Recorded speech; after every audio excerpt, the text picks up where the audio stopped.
ओम शांति। 21/8/26 की मुरली है। बाबा कहते हैं, मीठे बच्चे, बाप मीठे से मीठी सैक्रीन है, इसलिए और सब बातें छोड़ उस बाप को याद करो तो मीठी सैक्रीन बन जाएंगे। मीठी सैक्रीन है, सैक्रीन थोड़ी सी भी कहीं डालो ना, वो पूरे उसको मीठा कर देती है, सारी चीज़ों को, इतनी पावरफुल होती है। तो बाबा है मीठी सैक्रीन।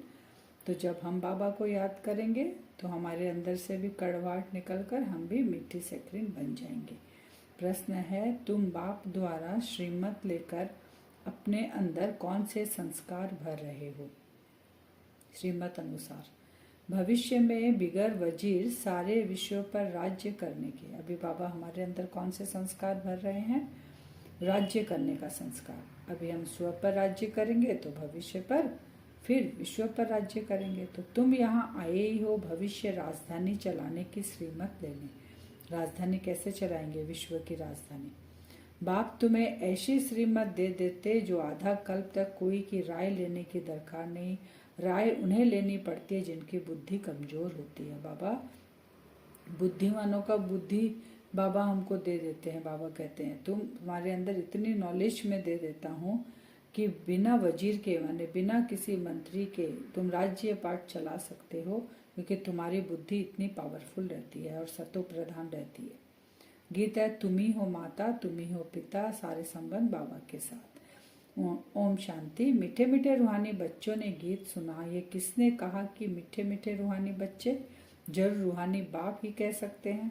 अब बच्चे कौन कह के पुकारेगा? माँ बाप ही कहकर पुकारेंगे। तो हमारा शिव बाबा मीठा सैक्रीन, तो हम बच्चों को भी मीठे मीठे बुला रहे। मीठे मीठे रूहानी बच्चे, अभी तुम सम्मुख बैठे हो, बहुत ही प्यार से बाप समझा रहे हैं। अभी तुम जानते हो, सिवाय रूहानी बाप के सर्व को सुख शांति देने वाला व सर्व को दुख से लिबरेट करने वाला दुनिया भर में और कोई नहीं है। दुनिया भर में बाबा कह रहे हैं, वो लिबरेट किसको करेंगे? वो शरीर को लिबरेट करते हैं, क्योंकि उनको आत्मा का ज्ञान ही नहीं है। तो आत्मा दुखी और परेशान है, तो आत्मा को लिबरेट कौन करेगा? उसका पिता आके लिबरेट करेगा। तो बाबा आते हैं परमात्मा आके, हम आत्माओं को लिबरेट करते हैं। इसलिए दुख में बाप को हम याद करते हैं, जाने अनजाने भी। ऊपर की तरफ नजर जाती है ना, हे भगवान, हे अल्लाह, हे ईश्वर, आके हमको बचाओ। सब अपने अपने धर्म के अनुसार अपने पिता का नाम लेते हैं, गॉड फादर आके बचाओ। तो बाबा वही बता रहे हैं। तो सदा सुख धाम का मालिक बनाने वाले बाप के सम्मुख अभी आए हैं। ये मधुबन की बात बाबा कह रहे हैं कि तू सम्मुख बैठे हो। अभी समझते हैं सम्मुख सुनने और दूर रहकर सुनने में बहुत फर्क है। जब ये मुरली चल रही थी, बाबा के बच्चे सम्मुख बैठे थे और जो दूर रह रहे, तो फर्क तो है ना। मधुबन में सम्मुख आते हो, मधुबन मशहूर है। मधुबन वृंदावन में उन्होंने श्री कृष्ण का चित्र दिखाया है। वास्तव में मधुबन कौन सा है? जहाँ हम आत्माओं परमात्मा का मिलन होता है। और वो मधुबन वृंदावन में एक जगह है, उसको मधुबन कहते हैं। वहाँ श्री कृष्ण का चित्र रखते हैं। वह कहते हैं यहाँ रास किए थे श्री कृष्ण, लेकिन एक्चुअल में रास कौन कर रहा है? हम शिव बाबा की निराकार गोपियाँ, हम अपने श्री, बाबा कहते हैं ना, श्री कृष्ण के तन में बाबा आते हैं। तो श्री जो निराकार शिव बाबा है, उनके साथ हम गोप गोपियाँ मिलन मनाने की रास करती हैं। परंतु श्री कृष्ण तो है नहीं। यहाँ तो निराकार बाप तुम बच्चों से मिलते हैं। तुम्हें स्वयं को घड़ी घड़ी आत्मा निश्चय करना है। मैं आत्मा बाप से वर्षा ले रही हूँ। सारे कल्प में यह एक ही समय आता है। वर्षा भी हम कब लेंगे? बाबा से। बाबा आता ही एक ही बार है, कल्प के एक ही बार आते हैं अंत में। और इसी समय हम इस संगम, सुहाने संगम युग पे बाबा से वर्षा ले रहे हैं। इनका नाम रखा है पुरुषोत्तम। यही संगम युग है। पुरुषोत्तम युग कौन सा है? ये जो अभी बाबा आए हुए हैं, हम बच्चों को नॉलेज दे रहे हैं, हम उससे हम पुरुषार्थ कर रहे हैं। तो हम आत्मा पुरुषों में उत्तम आत्मा बन रही है संगम युग में, इसलिए इसका नाम पुरुषोत्तम है, जिसमें सब मनुष्य मात्र उत्तम बनते हैं। अभी तो सभी मनुष्य मात्र की आत्मा तमो प्रधान है, जो फिर सतो प्रधान बनती है। सतो प्रधान है तो मनुष्य उत्तम होते हैं, तमो प्रधान होने से मनुष्य भी कनिष्ठ बनते हैं। तो आत्माओं को बाप बैठ सम्मुख समझाते हैं। अब सतो प्रधान अगर आत्मा है तो मनुष्य उत्तम है, आत्मा के ऊपर लेबल लग रहा है शरीर का। तमो प्रधान अगर आत्मा है तो मनुष्य भी कैसे कर्मिष्ठ है।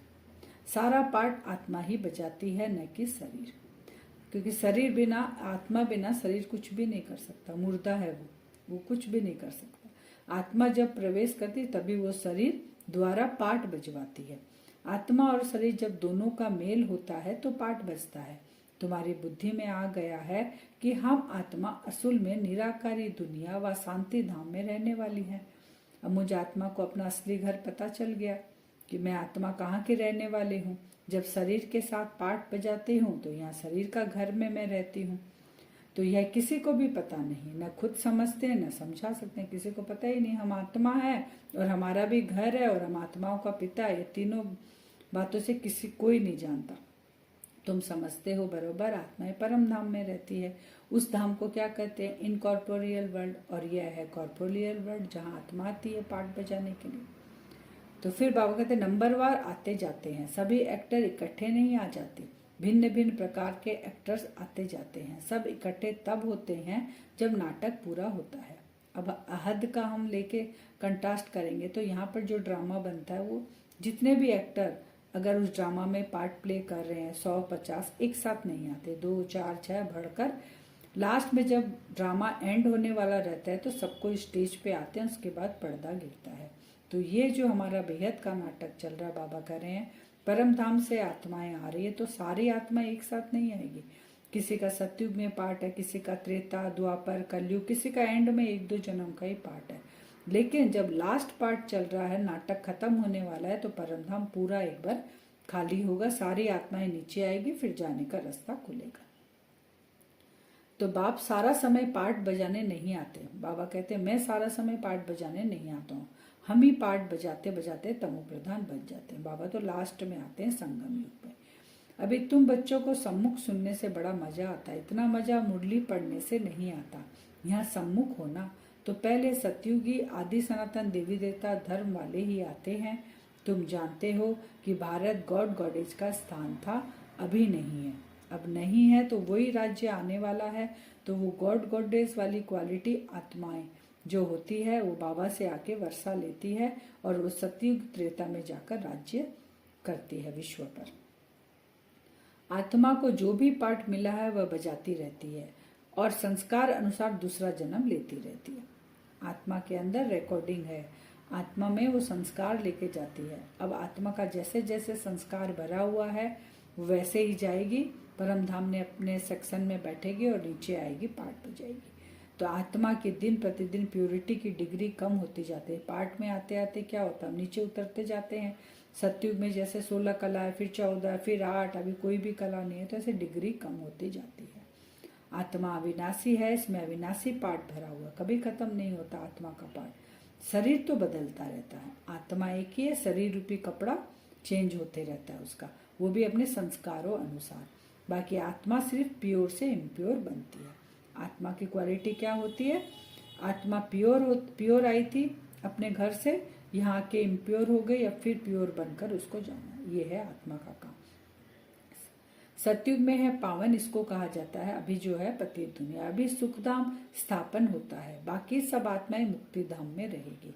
अभी यह बेहद का नाटक आकर पूरा हुआ है, सभी आत्माएं मच्छरों मिसल जाएगी। बाबा कहते हैं एक साथ जाएंगी ना, क्योंकि ड्रामा खत्म हुआ, नाटक खत्म हुआ, पर्दा एक बार गिर गया तो सारी आत्माओं जो है सब एक साथ जाएगी। वास्तव में वैल्यू उनकी है जो पहले पहले नई दुनिया में आते हैं, क्योंकि वो सुख का शांति का दोनों पार्ट बजाते हैं, माने मुक्ति और जीवन मुक्ति का। नई दुनिया थी वह फिर पुरानी बनी, नई दुनिया होती है धीरे धीरे वो पुरानी होती है। बाबा कहते हैं ये जो माया है का वंडर है जो घड़ी घड़ी तुमको भुला देती है। बाबा इतनी नॉलेज हमको देते हैं, इतनी बाबा हर घड़ी हमको मीठे बच्चे कहकर पुकार रहे हैं। बाबा ने नॉलेज दी हमें सृष्टि का, खुद का, तुम आत्माएं देवकुल की हो, सारी नॉलेज देने के बावजूद भी नॉलेज देने वाला भी स्वयं परमात्मा, स्वयं भगवान आके दे रहा है। उसके बाद भी बाबा कहते हैं माया ऐसी है कि तुमको घड़ी घड़ी भुला देती है। इसके लिए उपाय रचना चाहिए। क्या उपाय? कि माया हमको क्यों भुला देती है, कहाँ मेरी वीकनेस है, ऐसे नहीं मेरा बनने से याद जम जाएगी। बाबा कहले खाली मुझको पहचान लिया तो तुम मुझे याद कर सकते हो, ऐसा नहीं है। उसके लिए तुमको पुरुषार्थ करना है, मेहनत करनी है, वही तुम्हारा जमा होता है प्रारब्ध के रूप में। तो बाकी पुरुषार्थ क्या करेंगे, नहीं, जब तक जिन्हें पुरुषार्थ हमको करना है। ऐसे नहीं कितने साल हो गए, ज्ञान अमृत पीते रहना है। यह भी समझते हो हमारा यह अंतिम जन्म है। इस शरीर का भान छोड़ दे ही अभिमानी बनना है। गृहस्थ व्यवहार में भी रहना है, पुरुषार्थ जरूर करना। घर बार छोड़ के कहीं भागना नहीं है, पुरुषार्थ करना उसी घर गृहस्थी में रह के, क्योंकि सतयुग में भी हम गृहस्थी होंगे, सन्यासी नहीं होंगे। घर गृहस्थ में रहकर हमको राज ऋषि जैसा दिनचर्या अपनानी है। इस ड्रामा में हर एक को अपना पार्ट रिपीट करना है। इस ड्रामा के अंदर सबसे जास्ती हमारा पार्ट है। कौन सी आत्माओं का पार्ट है, देवकुल की आत्मा का, क्योंकि 4 युगों में सबसे पहले सतयुग में वो आती है पार्ट बजाने और एंड तक रहती है, संगम तक। तो बाप कहते हैं तुम्हारी देवी देवता धर्म बहुत सुख देने वाला है और बाकी सब शांति धाम में चले जाएंगे। हिसाब किताब चुकतू कर, जास्ती विस्तार में हम क्यों जाएं, बाप आते ही हैं सबको वापस ले जाने, और मच्छरों सदृश सब जाएंगे। आत्मा को याद रूपी योग से ही हमें को पवित्र बनाना है। अभी आत्मा पवित्र कैसे बनेगी, बाबा की याद से, उस योग अग्नि से हम पवित्र बनेंगे। फिर उन्होंने फिर नाटक बैठ बना दिया। अब देखिए यहाँ का बात बाबा कहते हैं ना, यहाँ संगम युग की बात को वो कैसे कथा और नाटक के रूप में ले जाते हैं। तो यहाँ हम बाबा की याद में, माने उस पावरफुल योग अग्नि से अपने विकर्मों को भस्म करते हैं। फिर वहां नाटक क्या बैठ बना दिया कि सीता आग से पार हुई। आग से कोई एक को थोड़े ही पार होना है, बाप कहते हैं, समझाते हैं सब सीताएं इस समय पतित हो।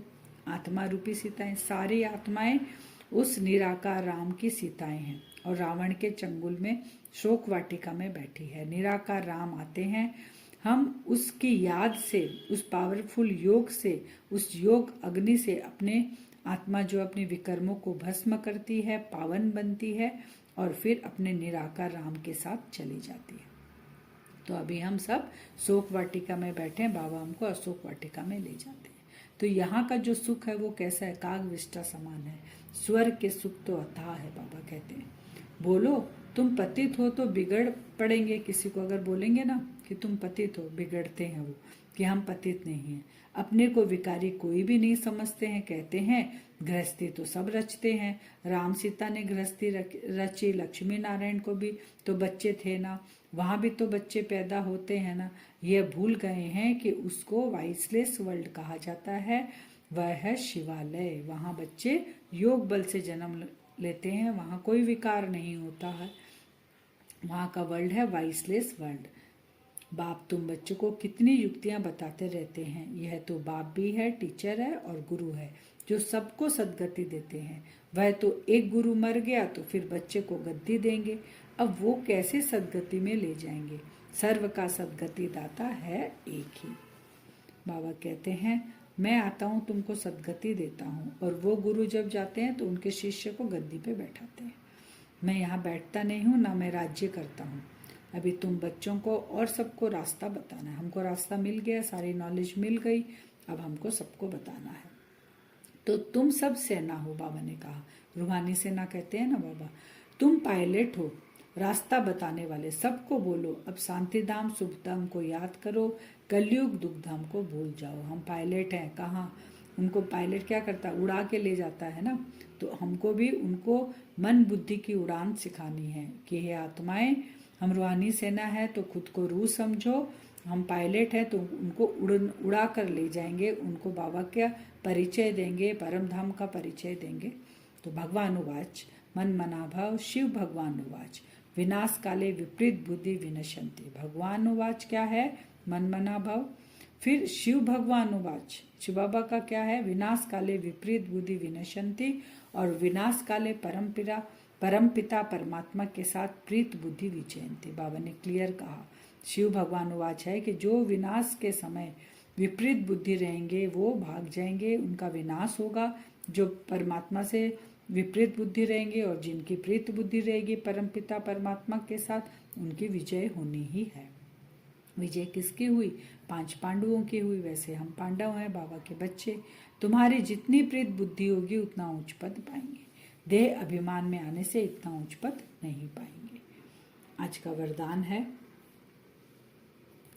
सदा ज्ञान सूर्य के सम्मुख रहने वाले अंतर्मुखी स्वमानधारी भव। ज्ञान सूर्य के सम्मुख हमें रहेंगे तो क्या होगा? मेहनत नहीं करनी पड़ेगी, अंतर्मुखी हो जाएंगे और स्वमान में स्थित रहेंगे। जैसे सूर्य के सामने देखने से सूर्य की किरणें अवश्य आती है, ऐसे जो बच्चे ज्ञान सूर्य बाप के साथ सम्मुख रहते हैं वो ज्ञान सूर्य के सर्व गुणों की किरणें स्वयं में अनुभव करते हैं। मांगने की दरकार नहीं, बाबा के सामने बैठ गए, बाबा से वो गुण शक्तियां अंदर आने लग गई।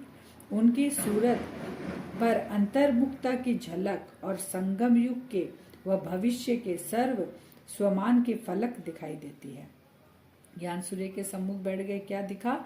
सूरत में अंतर्मुखता की झलक और संगम युग का जो स्वमानों का भविष्य है ना, हमारा स्वमान धारण करते हैं संगम युग, उसकी फलक, स्वमानों की फलक, अंतर्मुखता की झलक दिखाई देगी। इसके लिए सदा स्मृति में रहे कि यह अंतिम घड़ी है, किसी भी घड़ी इस तन का विनाश हो सकता है। इसलिए सदा प्रीत बुद्धि बन ज्ञान सूर्य के सम्मुख रह अंतर्मुखता का स्वमान की अनुभूति में रहना है। स्लोगन है, सदा उड़ती कला में उड़ना ही झमेलों के पहाड़ को क्रॉस करना है। सदा उड़ती कला में उड़ना ही झमेलों के पहाड़ को क्रॉस करना है। उड़ते रहेंगे तो झमेले के पहाड़ तो टच ही नहीं कर पाएंगे, क्योंकि सारा झमेला कहाँ है? देह अभिमान में है। तो देह अभिमान से उपराम होकर देही अभिमानी बनकर उड़ेंगे तो उनको टच ही नहीं करेंगे। अव्यक्त सारे अपवित्रता के बीज को भी समाप्त कर संपूर्ण स्वच्छ बनो। पवित्रता ही महानता है, यही योगी जीवन का आधार है। जरा भी अंश मात्र संकल्प में भी किसी प्रकार की अपवित्रता है तो जहाँ अपवित्रता का अंश है वहाँ पवित्र बाप की याद जो है जैसा है वैसे नहीं आ सकती। इसलिए मनसा में भी अपवित्रता के अंश को समाप्त कर संपूर्ण स्वच्छ बनो। सदा यही स्मृति रहे कि मैं पूज्य आत्मा इस शरीर रूपी मंदिर में विराजमान हूँ।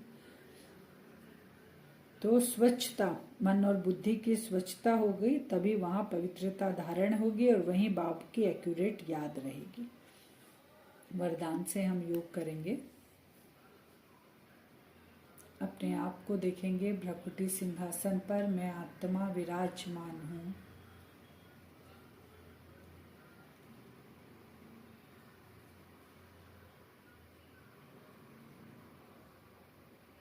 अपने को विजुअलाइज करें मधुबन में डायमंड हॉल में पहुंच जाएं। सूक्ष्म शरीर के साथ डायमंड हॉल में प्रवेश करें। 1 नंबर गेट देखें, उसमें प्रवेश कर स्टेज के ऊपर चले जाएं। वहां खड़े होके बाप दादा का आह्वान करें। बाबा,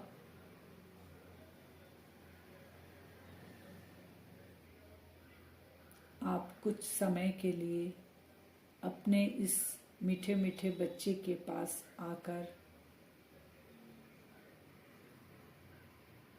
इस बच्चे को भी अंतर्मुखी और स्वमानधारी भाव का वरदान देकर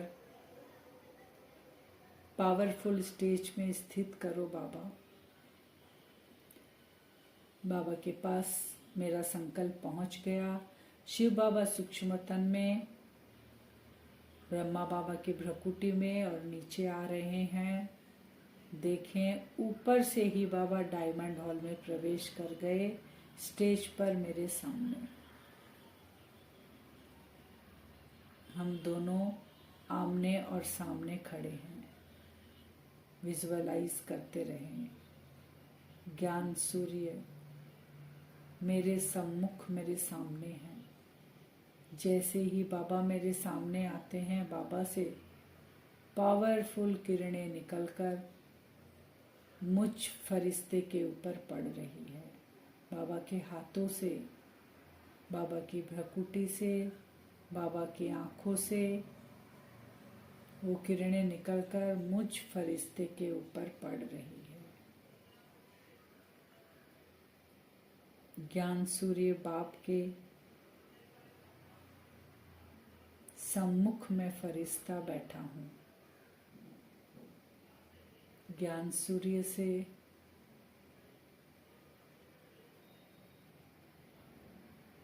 वो गुणों रूपी किरणें, वो शक्तियों की किरणें मेरे अंदर प्रवेश कर रही है।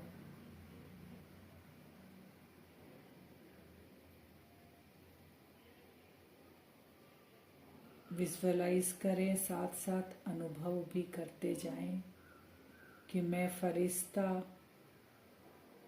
गुणों से और शक्तियों से भरपूर हो रहा हूँ। बाबा से एकदम ब्राइट चमकती हुई सफेद रंग की किरणें मुझ फरिश्ते के अंदर जा रही है। जैसे ही वो किरणें अंदर प्रवेश कर रही है, उतनी ही चमक मुझ फरिश्ते की बढ़ती जा रही है। मेरा चेहरा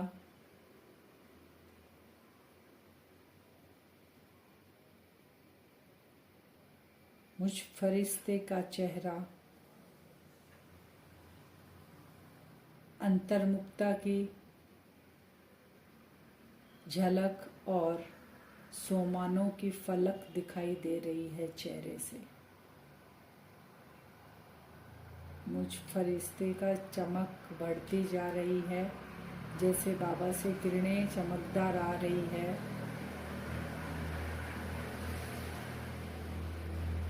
और चेहरे में वो झलक और फलक दिखाई दे रही है। अब विजुअलाइज करें, डायमंड हॉल पूरा भरा हुआ है फरिश्तों से। मुझ फरिश्ते की ये स्थिति को देखकर सारे फरिश्ते भी ज्ञान सूर्य के सम्मुख आने लग गए। बाबा की किरणें उन सब पर भी पड़ने लग गई। सभी की दृष्टि मेरे ऊपर जा रही है कि इतना पावरफुल फरिश्ता ज्ञान सूर्य के सम्मुख बैठकर वो झलक और फलक दिखाई दे रही है सभी अन्य फरिश्तों को। उनकी चमक भी धीरे धीरे बढ़ रही है। वो वाइब्रेशन पूरा डायमंड हॉल से बाहर निकलकर चारों ओर विश्व में फैलने लग गया। ऐसा हम आज बार बार करेंगे। बाबा के सामने बैठकर ज्ञान सूर्य के सामने डायमंड हॉल में खुद को भी भरपूर करेंगे गुणों से, शक्तियों से, और चारों ओर ये वाइब्रेशन फैलाएंगे। ओम शांति।